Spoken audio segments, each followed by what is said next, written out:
हुकूमत ने election commission से पीटीआई ममनुआ फंडिंग केस का फैसला जल्द जारी करने का मुतालबा किया है। लाहौर में प्रेस कॉन्फ्रेंस में वफाकी वज़ीर इत्तलात ने साबिक़ वज़ीर आज़म इमरान खान को कड़ी तनकीद का निशाना बनाया। बनी गाला को करप्शन का गढ़ करार दिया और वाज़ेह कर दिया कि चीफ इलेक्शन कमिश्नर इस्तीफा नहीं देंगे। मरियम औरंगजेब ने इदारों से पीटीआई चेयरमैन के खिलाफ फौरी कार्रवाई का मुतालबा किया।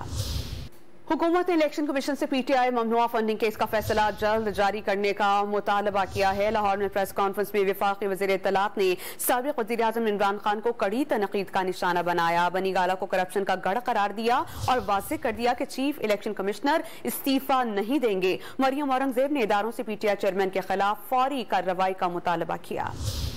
हुकूमत ने इलेक्शन कमीशन से पीटीआई ममनुआ फंडिंग केस का फैसला जल्द जारी करने का मुतालबा किया है। लाहौर में प्रेस कॉन्फ्रेंस में वफाकी वज़ीर इत्तलात ने साबिक़ वज़ीर आज़म इमरान खान को कड़ी तनकीद का निशाना बनाया। बनी गाला को करप्शन का गढ़ करार दिया और वाज़ेह कर दिया कि चीफ इलेक्शन कमिश्नर इस्तीफा नहीं देंगे। मरियम औरंगजेब ने इदारों से पीटीआई चेयरमैन के खिलाफ फौरी कार्रवाई का मुतालबा किया।